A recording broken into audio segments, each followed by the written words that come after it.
Dobro, došli dragi gledalci na naš kanal ponovo. Nastavit ćemo istraživanje o Faustinu Oru.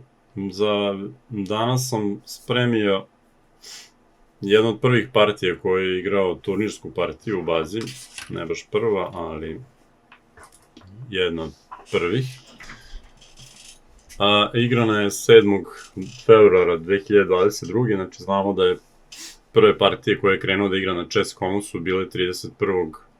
maja, znači godinu i 7 meseci kasnije i sad već zaista, evo vidjet ćete u ovoj partiji, vidimo jednog već ozbiljnog igrača majstorske snage. Partija je krenula ovako i došli smo vrlo brzo u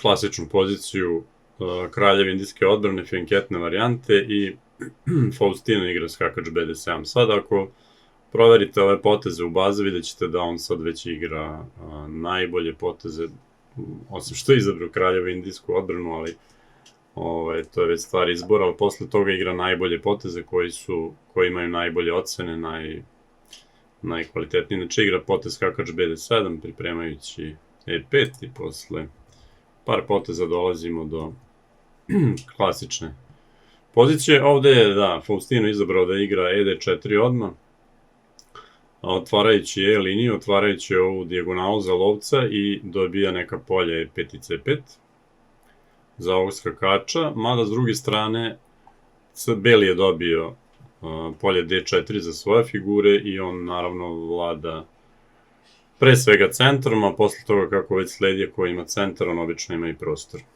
Faustino je razvio topa na E8, top E1, konj C5, H3. Ovde je Faustino igrao potez A5 koji je najčešće igran. Zanimljivo je recimo da današnji engini, zašto igra A5? Zato što želi da ne dozvoli belom da odigra B4, ali recimo Stockfish, poslednji, kaže da može da se igra ovakav jedan razvojni potez i na B4, skakač E6 i da crni ima dovoljnu kontraigru da je ovo preuranjeno pomeranje pešaka. Recimo ovo je neka primerna varijanta i on žrtvuje sada novog pešaka i ovde izgleda da crni ima sasvim dobru kontraigru jer je razvio svoje figure jako dobro recimo u ovoj poziciji. Iako ima pešaka manje, ali on ima neku inicijativu, sve figure su razvijene i tako. Faustino igra potez A5. Šta je problem sa ovim potezom? Što je beli mogao recimo da uskoči ovde skakačem i veoma teško bi mogao crni tog skakača kasnije da skloni odatle, jer C6 nije moguće jer visi pešak na D6. Faustino, protivnik u ovoj partiji, Llorens Silvio Andres, ima rating 2110, a Faustino piše da ima rating 1832 u ovom trenutku. I njegov protivnik igra potez top B1. Verovatno je spremio klasično isterivanje ovog skakača u kraljevoj indici sa B3A3 ili prosto sklanja ovog topa se ove dijagonale želeći da odigra B3 potez. To je sve normalno. I Faustino igra C6, isto veoma često igran potez. Malo ovde slabi pešaka na D6, ali belom nije lako da to iskoristi u kraljevoj indici, a s druge strane pešak na C6 kontroliše važno polje D5 i B5, jer da bi napao ovoga pešaka na D6, beli bi morao da skloni ovog skakača iz centra, a ako ga skloni, onda će crni doći do neke kontraigre. Nekad može da se žrtvuje taj pešak i da se dođe do neke kontraigre, tako da ovaj potez C6 isto relativno standardan.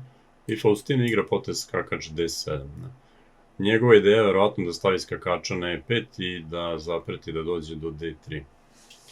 Ovde njegov protivnik pravi grešku. Naime, igra potez F4, koji na prvi pogled je prirodan jer ne dozvoljava crnom skakaču da dođe na E5, ali bolje je bilo recimo igrati ovako, L3 razviti poslednju laku figuru i na potez skakač E5 igrati top E2 sa idejom da se top stavi na D2. Recimo ako sad uđe neki skakač na D3, on može da igra ovaj potez, to ne bi imalo smisla, a inače beli možda hoće da igra top D2 i da pritisne ovog pešaka. To je bilo bolje, međutim on igra f4, malo neoprezno i Faustino odmah koristi tu grešku, igra udarac u centru f5. Sada je problem što beli ne može da pojede ovde, jer recimo sledi ovakav potez, lovac d4 i beli gubi materijal jer ne može da pojede tu lovca zbog tope 1. A ne može da igra ni potez e5 jer to polje je kontrolisano suviše dobro od crnim figurama, tako da ovo je vrlo nezgodan udarac i možemo reći da je odmah crni izjednačio partiju posle f5. Beli igra lovac b2, normalan potez, fe, skakač e4, skakač e4 i sada sledi nova greška. Ovde je trebalo uzeti topom na e4, a ne lovcem kao što je bilo u partiji, jer kad je uzeo lovcem, Faustino je odigrao opet najjači potez skakač c5, napada lovca na e4, napada pešaka na h3 i kada beli pomeri tog lovca nazad da brani na h3, sledi top e1, dama 1 i konj d3. I posle toga uništit će ovog veoma važnog lovca, a posle uništavanja tog lovca sledi vrlo nezgodna igra pod crnim poljima, jer ovaj lovac postaje jako opasna figura. A naime, da je on pojeo topom na e4, posle top e4, l4, skakač c5, mogao bi da igra lovac g2 i ovo ne bi bilo... Ovde bi mogli reći da beli još uvek možda za nijansu bolje stoji, ne bi bilo ništa toliko strašno. Da, ne znam, s druge strane možda Faustino ne bi igrao skakač c5 odmah, ali... Lovac e4 i Faustino koristi grešku, igra skakač c5, kao što smo već napomenuli, skakač d3. I sada, znači, njegov protivnik koji ima rating ovde 2110 je odmah pokazao mnogo veće, mnogo niži nivo igre, da tako kažem, nego Faustino koji ima 300 poena manje rating, jer on ovde ponovo u jednom kritičnom trenutku sada mora negde da uzmakne damom i da brani ovog skakača. Trebalo je stati damom na e4 i nakon skakač b2, top b2, c5 imao bi taj potez.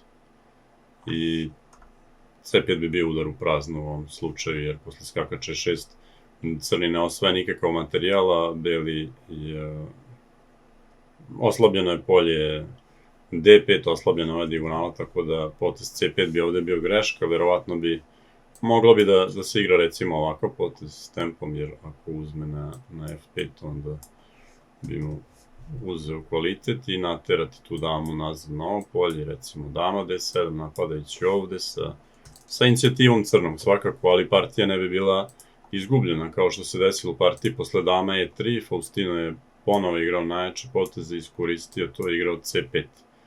I sada na jedino skakač e6, jer inače beli gubi materijal, međutim posle ovog poteza moguća je jedna efektna kombinacija koju je Faustino opet iskoristio, odigrao lovac b2 i nakon uzimanja ovde sledi lovac d4 i crni ostaje s kvalitetom više. Beli uzeo na d4, cd4, skakač b7, naravno izmena i top e8. Top ide na e8, dozvoljavajući ovom kralju da priđe ovom slobodnom pešaku. Ovde ima crni kvalitet više, doduše za pešaka, ali već ima i slobodnog d pešaka, što je jako važno, a beli nema nigde ni mogućnost da napravi skoro slobodnog pešaka, što je takođe veoma bitno. Ovde bih još napomenuo da je on pokazao iskustvo u igranju završnica već ovde, jer nije sad žurio da nešto gura ovog d3 pešaka, mada je to bilo moguće, recimo d3 sa idejom d2 i top e1. Morao bi ovaj da igra potez lovac e2.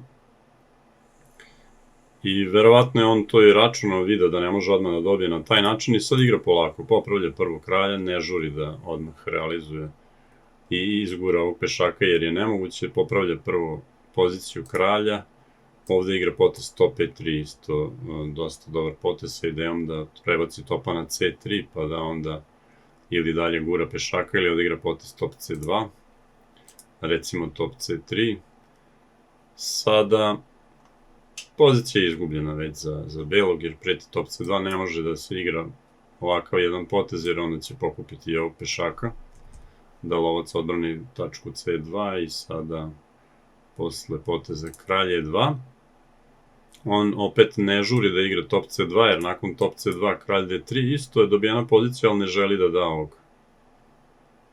ovog pešaka na d4, nego ponovo popravlja još malo poziciju kralja, kralj f6. Sada mu je namera verovatno da nekako aktivira kralja, da ovde napravi h6 g5 i prođe kraljem napred i tako postepeno realizuje prednost. Posle h4 h6 partiju je beli predao, jer praktično više nema šta da igra kralja, ne može da pomere, no mora da brani i lovce i da pazi na ovog pešaka. Ovi pešaci su vrlo interesantno posle pozicije topa na c3, ovi pešaci ne mogu se pomerati ni jedan. Ovi pešaci takođe, bilo koji se pomeri, samo će kralj ići napred. Lovac, ako se pomeri negde, onda može da igra potez ili h5 ili top h3, tako da je sasvim na mestu bila predaja h6. Rekao bih da je ovo partija na nivou majstora već od strane Faustina i zaista izvanredan napredak u igri. Prvo, odlično odigrano otvaranje, poznavanje i teorije i razumevanje igre. U završnici takođe strpljenje da se ne dobije odmah partija, veoma dobra partija Faustina Horan. Eto, to bi bio ovaj video, još ćemo nastaviti sa ovim istraživanjem Faustinovih partija.